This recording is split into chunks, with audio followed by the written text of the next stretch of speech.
Vamos à manchete principal, que também tem a ver com o Banco Master, que também tem a ver com descobertas da Polícia Federal em relação ao Banco Master. E essa aqui é uma informação muito importante. Usinas falidas viraram fábricas de créditos. Natália Portinari, bom dia. Parabéns por mais essa revelação hoje na nossa página do UOL. Eu não estou ouvindo ela, é lá o K, olá. Agora vai, foi, bom dia.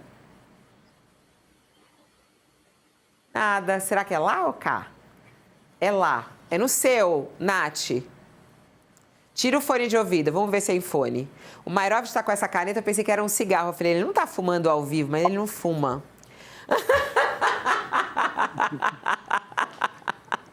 Era só para dar uma quebrada enquanto a Nath arruma o microfone. Oi, Nath, está me ouvindo agora? Tudo bem? Vocês estão me ouvindo agora? Agora estamos te ouvindo. O fone não deu certo. Vamos sem fone. Vai lá, explica pra gente como é que as usinas falidas viraram fábricas de crédito para o Master. Bom, isso é um aspecto muito importante aí do balanço do Banco Master, porque no final de 2025, um dos problemas ali do Master era tentar se livrar desses créditos. São direitos creditórios, isso significa o seguinte: eles são antes ainda da fase dos precatórios. O governo, quando tem uma dívida com alguém judicial, né, ele gera precatórios. Aí a União paga esses precatórios para as pessoas que, enfim, a União foi condenada a pagar. Antes disso, quando a ação ainda está em andamento, a gente fala em direitos creditórios. Esses direitos creditórios, eles são um ativo de risco no mercado. Então, muitos bancos têm esses direitos creditórios, isso é negociado entre fundos de investimento também, porque é uma expectativa de você ganhar uma ação judicial e muitas vezes você pode ter um retorno muito grande com isso. Então, com base nisso, o Master conseguia dizer que aquilo ali no balanço valia 8,7 bilhões. Isso foi alvo, inclusive, de um pedido de esclarecimentos do Banco Central, que pediu para o Master esclarecer, olha, mas essas usinas, né? Quais são, de fato, existe uma expectativa real, né, de receber esse dinheiro ou não? Porque isso, enfim, como é confuso para a gente, isso também fica ali meio confuso no balanço, porque você diz, olha, eu tenho ali os direitos das usinas, e por que essas usinas têm direitos? Vamos lá, vamos voltar para o motivo por trás de tudo isso, né? Teve uma política de preços no final dos anos 80 e começo dos anos 90, que fez com que algumas usinas de açúcar e de álcool perdessem dinheiro, e por conta disso, essas usinas, as massas falidas dessas usinas estão até hoje processando a União. Então, são esses os processos que a gente está falando e são esses os processos que foram usados ali pelo Master para especular.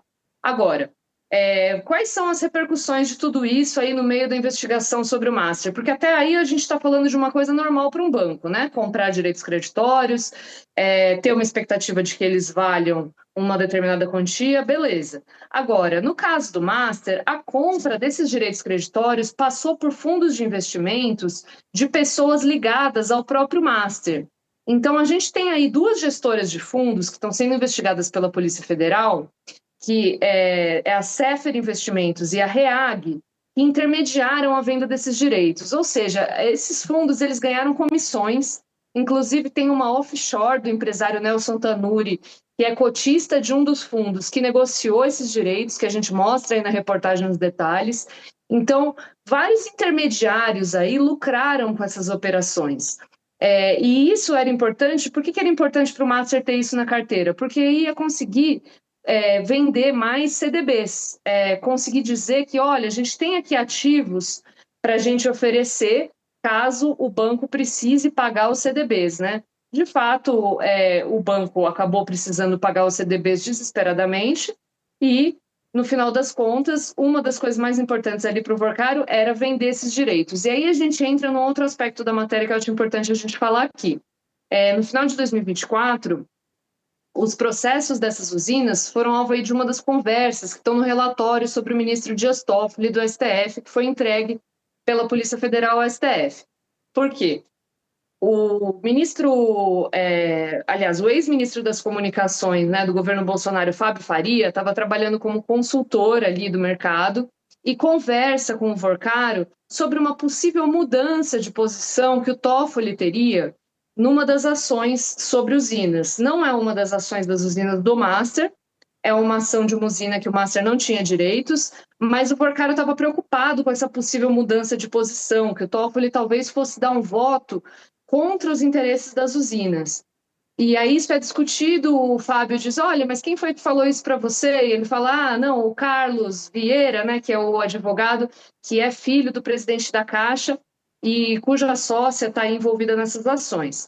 Ele avisa isso e depois não tem uma resposta na conversa, não, o Fábio, depois ele não dá um retorno para dizer se conseguiu ou não falar com o Toffoli sobre aquilo, qual que foi o resultado disso, mas fato é que a PF considerou que isso é um dos indícios de que poderia ter havido ali um tráfico de influência em torno dessas ações envolvendo as usinas, né? Por isso que isso é bem importante e por isso que o fato de a gente estar dando atenção aí para essas ações das usinas faz sentido aí no meio do quebra-cabeça do Master.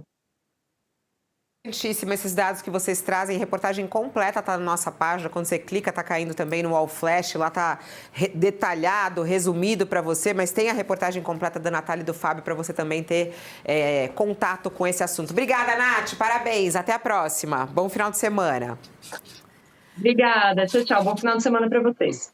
Vamos lá, vai lá, Sakamoto, você queria comentar rapidamente isso? Não, eu queria comentar bem. Parabéns para a Nath, se ela estiver me ouvindo ainda, né?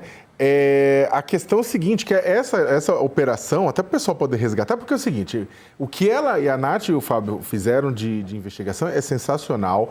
Pode parecer meio cabeçudo, pô, mas número, dados... mas mostra, na verdade, a engenharia da sacanagem, sabe? Ou seja, de você, no final das contas, pegar títulos podres, né? Transformar isso aí em ações Walking Dead, mortos-vivos, zumbis, sabe? Ressuscita o negócio e passa a vender, sabe? E começa a vender aquilo como se aquilo fosse um título Vivinho da Silva, mas é um título podre, que vale muito menos.